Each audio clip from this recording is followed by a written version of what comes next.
So, all bets are off.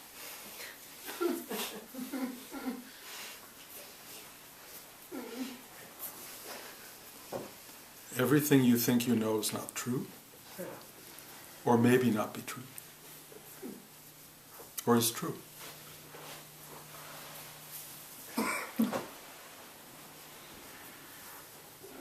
People have contacted me worried that I'm so obsessed by or involved in what's going on in the world.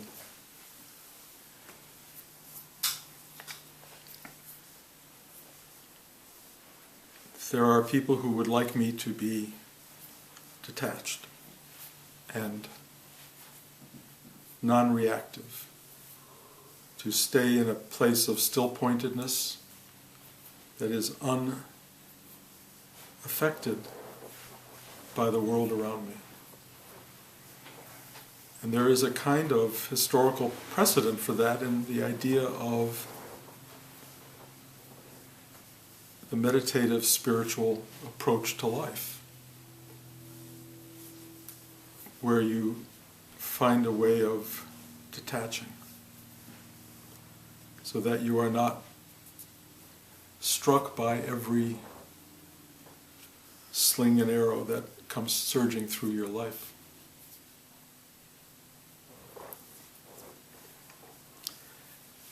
I've talked about this even years ago, the difference between detachment and disassociation.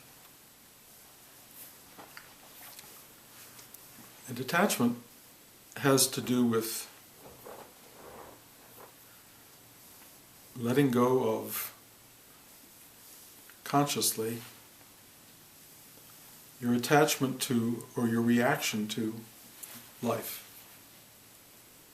Disassociation is a kind of pretending none of it's going on.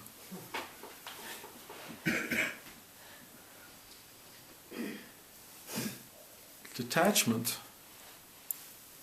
is a conscious act. Disassociation is a choice not to act.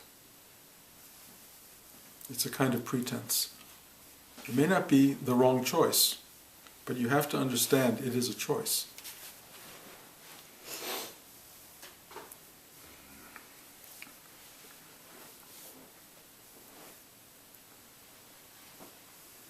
You can't detach from the thing that you haven't acknowledged.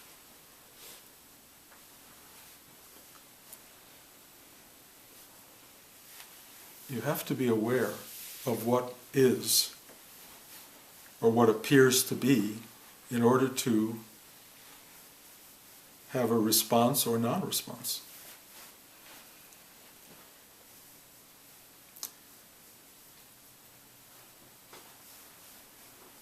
So, I have to explain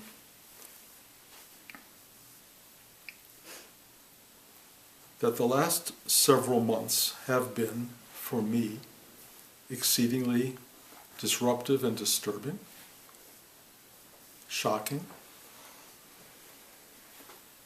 and what I would even call shattering. Because reality as I have known it suddenly shifted in dramatic ways. Now, I'm not alone, and I suspect a lot of you feel this in varying ways and are all looking for your own response to the new configuration. But it is new. And how you react to newness, how you react to the loss of certain core beliefs and ideas and senses of how things are or should be, is demanding. It's a real thing.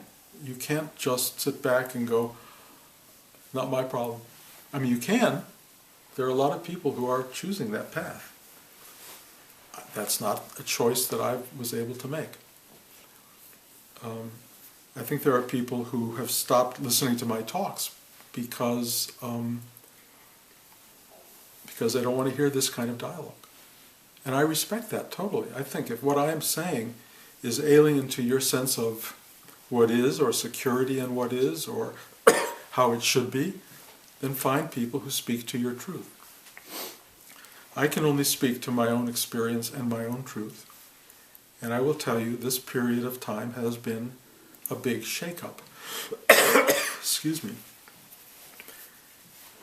I can give value to that shake-up in that I have to say it has been remarkable in terms of expansion of awareness and deepening of consciousness and a rooting deeper into my truth. And I say my truth because I'm not sure what the truth is. And I know I've been talking about that a lot because a lot of people, I think, want somebody externally to affirm the truth. And I've handed that power over to all of you. The truth is that which, in a sense, you decide to accept or believe in. Now, you may not want to own that truth, and you may want to say, oh, there's a deeper truth, and I'll find my way there. And there's some element of honesty to that. But the only hold you have on truth is the hold you got right this second. Who are you? What are you? What are you going through? This is an amazing time, actually, because we're all thrown into the mix together. Every one of us. And I'm watching how it's impacting the world around me, from individuals to celebrities, if you will. You know, a week ago, I was watching the Golden Globes. I'm very connected to the movie business, I have been. And I watched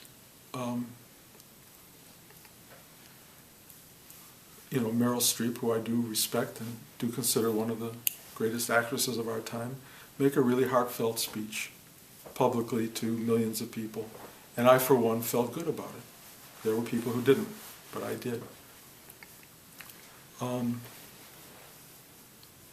found her speech noble, and I found it affecting, and I found it representing a lot of how I feel. I watched the beginning of Saturday Night Live last night, and I spoke about this last week, about how one of the great salvations in a time like this is comedy. Because it makes you laugh, and it makes you open, and it brings you to awakening, awareness. And last night, Saturday Night Live was unbelievably pointed and funny and releasing and liberating, and it just poked fun at reality as we see it. And it made us take a breath. And laughter, is such a gift because it just liberates you from the tensions of your own constrictions. And I just laughed, and Blanche laughed, and we're at a time where this kind of presentation could actually become endangered or dangerous for the people doing it. Mm-hmm. But it's a way of reacting to the world. It's a way of smiling in the face of stuff you don't like, or that doesn't feel right. It's a reaction. And how do you react to the shattering of reality? Well, in the last couple of years, I've met a number of people, personally, whose reality has been shattered by the death of children. And I talked about it a little bit in both instances, and their shattering became part of my shattering at that moment in time. In one case, I was asked to speak at the funeral. And I had never been shattered before, other than, and I've described this now ad nauseum, my LSD trip in the 60s just said, everything you know about reality is not true. Gone. And then I spent 50 years trying to figure that out. And then I finally figured it out, in a way, and then shattering again, only now it's international, if you will, global, or even cosmic. It's a cosmic shattering, and we're all in it together. I watched the parents and the grandparents of people who lost children, and I've watched the journey that they've gone on, and how hard it is to come back to something approaching normalcy. And I will tell you that in both cases, what I have seen is a kind of level of acceptance, level of embrace of life, of openness, of mixture of happiness and unhappiness, support and betrayal, all at the same time.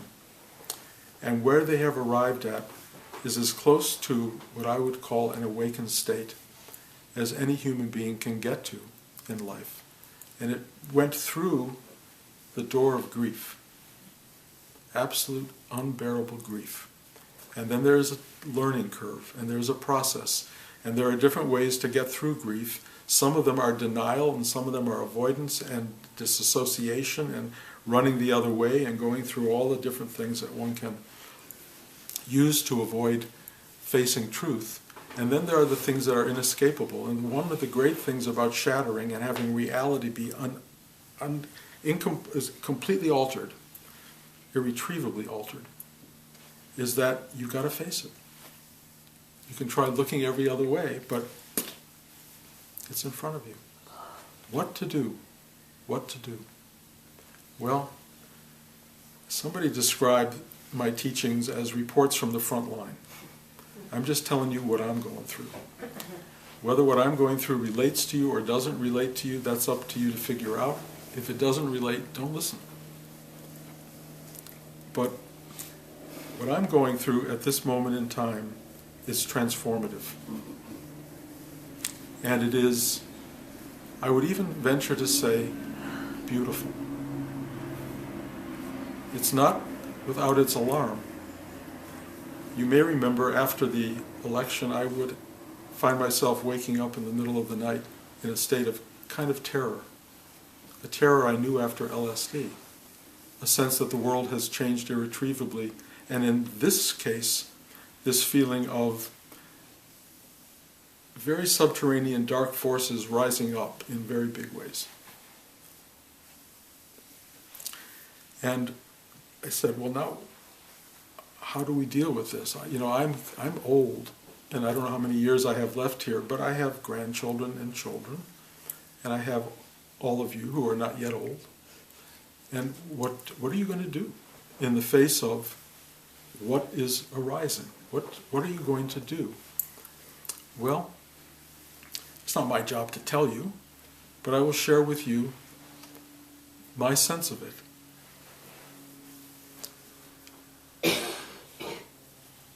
There isn't so much to be done as there is how to be in the midst of transformations of this nature. How do I be? First of all, the mere idea of how do I be is complicated, because the first thing is how you are. What are you? You are already being. Why do you have to change how you're being? And what's really interesting, there's a lot of teaching in non-dualistic realm called don't try to fix yourself because you're not broken. There's nothing to be fixed. You're already fine. Let me say in some very large cosmological truth, that is real. You are already perfect. But I sit down with a lot of you after class. I talk to you privately. I get emails. And what is being expressed to me from you, from my own family, from my own inner being, is the things that don't feel all that good. Things that do feel broken. So many of you tell me your stories, and your stories are full of difficulty and sorrow and all of the drama of human suffering. And even though you've been sitting here, for some of you, for very long periods of time, the level of fix that you have been waiting for hasn't necessarily occurred. What is the fix? And of course, much of what I teach is that the way to approach your sense of brokenness is not by trying to get away from it, but by accepting it as it is, which is one of the not broken theories. You're not broken. And let me explain that, because it really is kind of essential. Once you begin to look at yourself and realize that reality is not something you arrive at. It's not something that you will get to. It's not something that will be blissful and perfect when you finally arrive. Reality is exactly what you're feeling now. That the reality you're trying to get to, you are living. And it doesn't feel perfect. Almost every one of you will acknowledge, I think, that it's kind of yucky on some level. There are things that don't feel good. And I get that because I go through that too. I go, yikes, it doesn't feel good. You know, I've had a cough for 3 weeks, you know, and headachy. And how do I say, yes, I'm not broken, I feel fine? I don't. But it's really interesting. When you accept how you feel, when you accept what is, in other words, when you stop being at war with the reality that you are experiencing, and you accept that it has sweetness and sourness, sharp and soft, gentle and unpleasantly hard. It's all the above. It's all of that in various forms and mixtures, and it's always moving around. And it never is perfect. It's never perfect in that it doesn't completely satisfy, except in great sex, certain moments of eating ice cream, certain conversations with your friends. You suddenly go, you actually almost are looking back at it as it's happening. You're going, this is so sweet. This is so nice. It should always be like this. But try eating ice cream all day long. Try it. And you will get a really good understanding of why it doesn't work. A very quick understanding. It's there because it's special. The sweetness and joy of life is one of those exquisite things that make you go, yes, I get it. And the inexquisite, unpleasant moments of life make you appreciate the beautiful ones. And what starts to happen, if you sit quietly and you bring yourself into stillness regularly, preferably once a day or more, you start to experience this thing which is a relaxation of expectation, a reaching for it to be better, a desire for it to be other. You just sit still. I've described it often like that feeling just before you fall asleep, where you just kind of let go of the day, and you just go, okay. Only this time you go, okay, and you kind of enter into a stillness with your eyes open. And what is shocking about the work we do, this practice, or any meditative practice, is as you accept, this place inside goes, ah. It allows for the discomfort, it allows for the not so great, it allows for all the stuff that is around you to be, with nobody there sitting around and going, I want this part and not that part. I'll take this, but I don't want that. It's a complete and absolute surrender to what is. Surrender to what is includes the new president-elect. Surrender to what is includes the fact that you're waking up in the middle of the night unhappy. Surrender to what is sitting still and feeling this is the most beautiful thing ever. I exist. I am. I was sitting in a chair the other day, just sitting there, and I got overwhelmed by these little tiny moments, glimpses of innocuous moments from maybe 30 and 40 or 50 years ago. Just like nothing moments. And they were like, I would not be here without whatever those moments were. And the gratitude for the moment-to-moment reality of being alive, of being in the world, of being part of the drama of life, whether it is pristine and repetitive and knowable, or shattered and unknowable and making you fight like mad to figure out who you are and why you are. Whatever that is, it is an amazing state to be in. It is, if you will, in the most cliched way, amazing to be alive. It is extraordinary. And if you want to feel alive, enter a world that is shattering, that's falling apart, where everything that was known is no longer known, where everything that was supposed to be is no longer what it is. What do you do with that? And how do you do it? Well, one of the important things is you have to do it. You know, you can listen to people like me talk or read, the New York Times or read Breitbart News, I don't know, whatever you read. Read this stuff and get ideas from there, but in the end it's you who has to assemble them, it's you who has to turn them into something, and you have to do it without knowing where it's going to go, because all bets are off. But it's completely your game. Here's the beautiful part. You're alive. You're alive. You're here present tense. You're in the midst of an upheaval. You're in the midst of a world that doesn't make sense. The best version of it is people laughing and making fun of it. Trust me, go to every funny part of it you can. There are people who are really getting hurt. There are people speaking out in ways now that haven't been spoken before. There's a movie that's, I hope it wins the Oscar for Best Documentary, that just came out called 13th, which is a movie about the black experience in America. I think it should be required viewing for every human being on the planet, but particularly in America. It will shatter you. A movie that will shatter you. Because if you're a white American, you do not know what this movie has to offer you.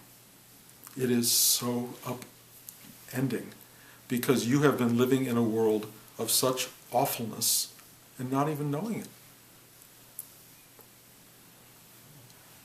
Things are coming out. Truths are being spoken.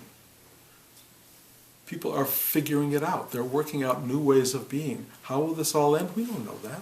We don't know anything. We don't know anything. But what do we know? And here's what I know. I have never been more in love with life. I have never been more in love with my family. Blanche and I went through a rocky period during Christmas. Her sister came to visit. It always creates rockiness. And it was really, really painful. And Blanche gets very tense about it, and I get tense, and then we snipe at each other because we can't snipe at her.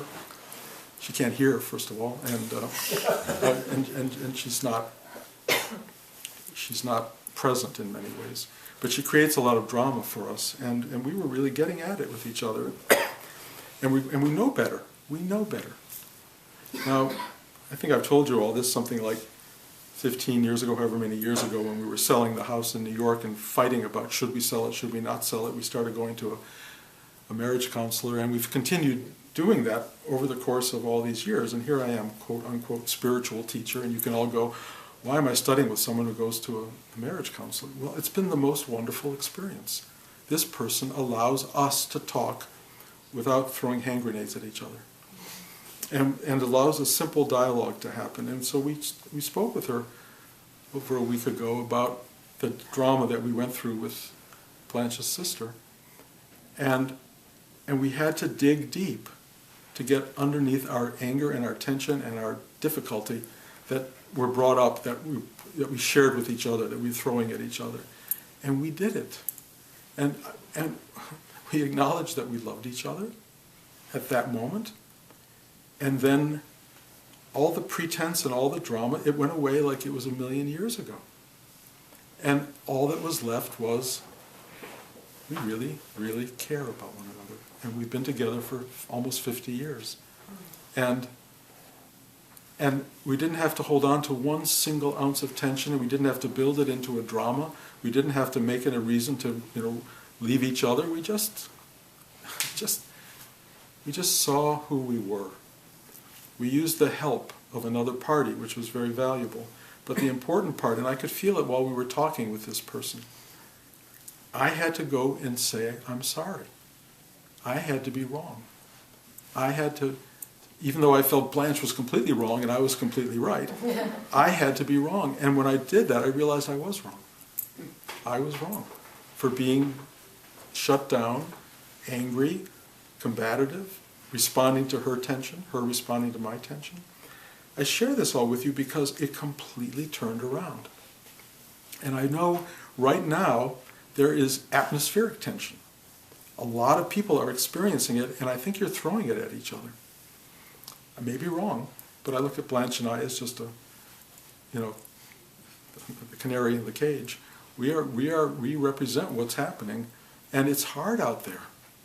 And you have to go, I'm wrong. Rudy used to say it's better to be wrong and alive than right and dead. Find a way to say, I am sorry. Find a way to turn things around. Find a way to interact. I got to spend time with my grandchildren this week. I cannot tell you. I mean, so many spiritual people don't have children or grandchildren. So it's really easy to be spiritual, as long as you don't go visit your family. But being spiritual and having a spiritual life with family, with grandchildren, with children, and all those demands, it really tests the equation. And I get to be with these new life forms that absolutely open my heart. My grandson, he has this little clicker. I don't know what it's from. I think it was a gate clicker that we don't use. He calls it a heart opener. He just goes, he just clicks people, and you have to go like that every time he does it. But it really opens your heart. And I am wildly in love with this child and his sister. I mean, it's unbelievable. For Christmas in their stockings, I got them dorjes, which are Tibetan energy focusers. And they know about dorjes, and they walk around with that too. And they open up your mind, and they open up your ego, and they do these little opening things all the time. And it's so wonderful. And we have these shared moments that go, who cares about Donald Trump? Who cares about all of that? All of my family is starting to feel, and I think a lot of you may be feeling this, the connectivity that binds us and makes us whole and makes us happy. It's not perfect. We all know it's not perfect. Being happy with other people is not easy. They will say things, do things. But if you can, when that happens, catch yourself or get a marriage counselor. Get some counselor to help you find your way through these things. And then there's the other thing, which is take a breath, go deep inside, and let go. And just let go.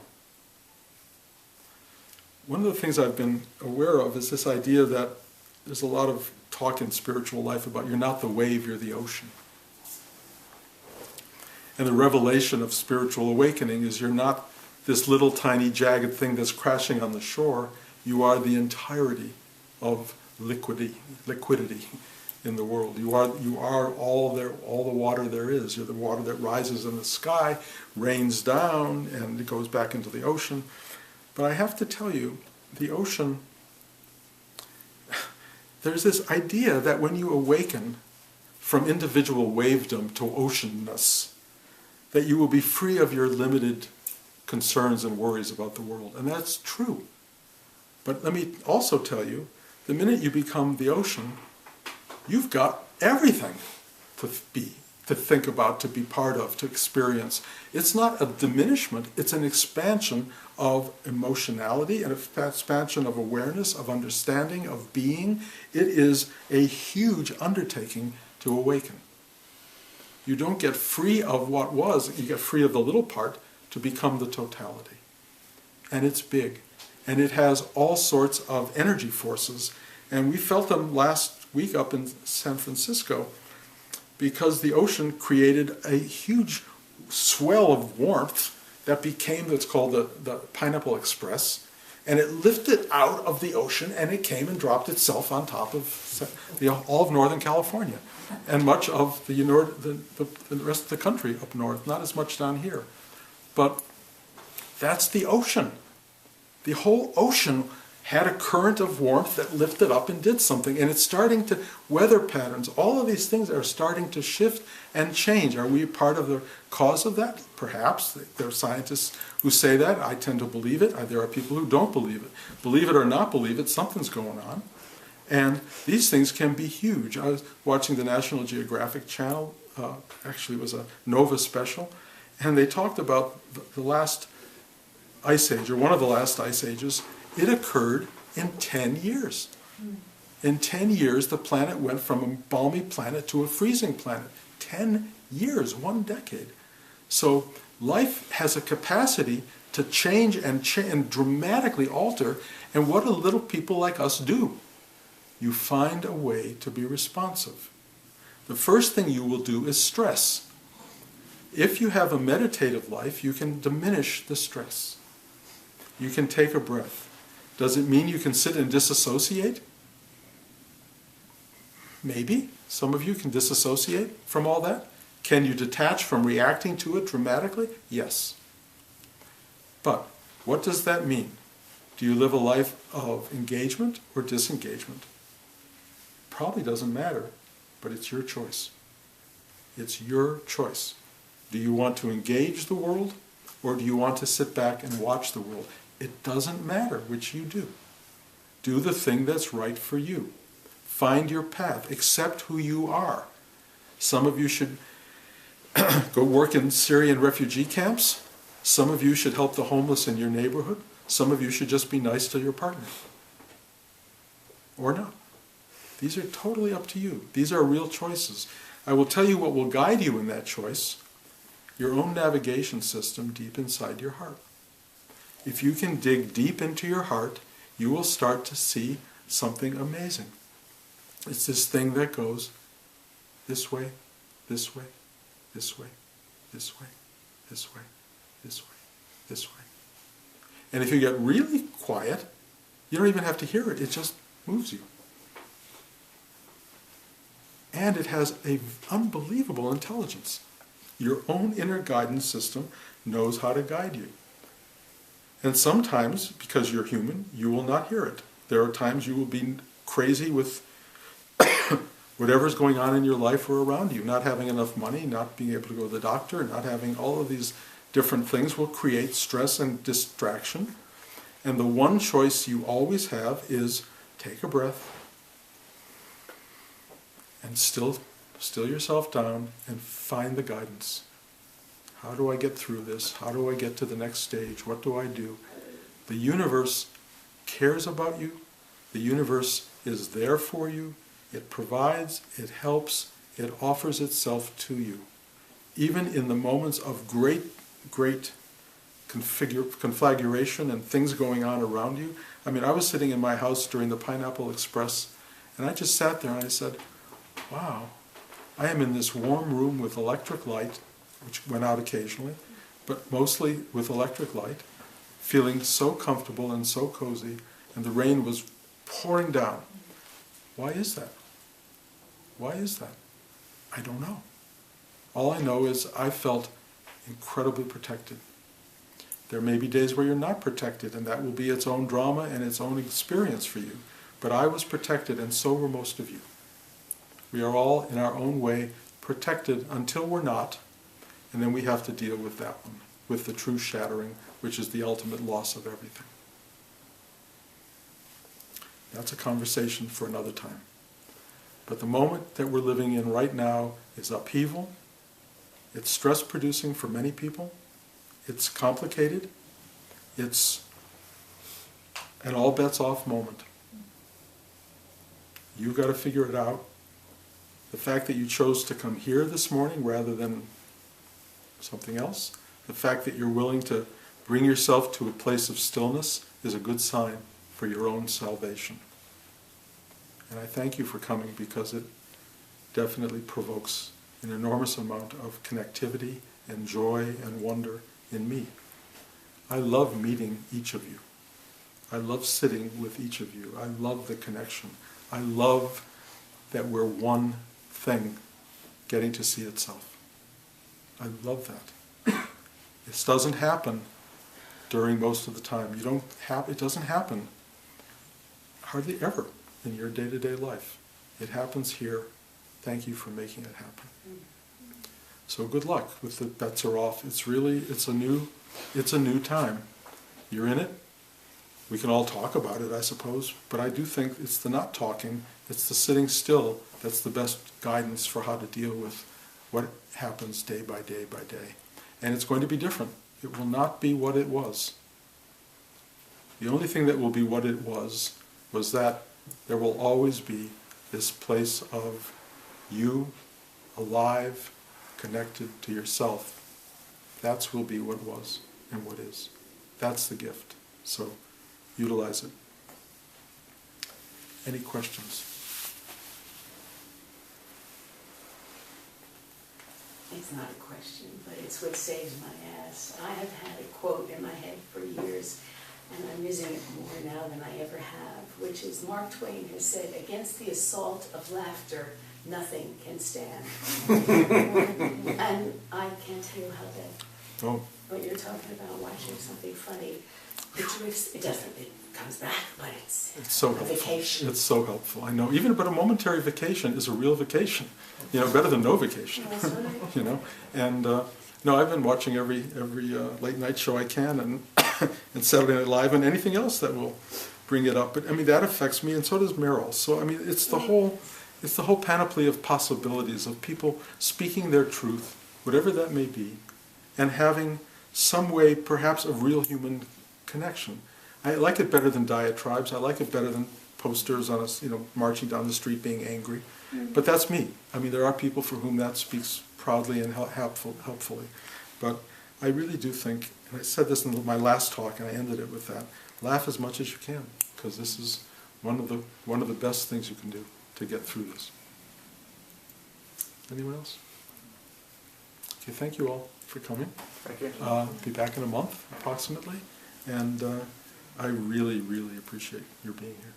Thank you. Thank you.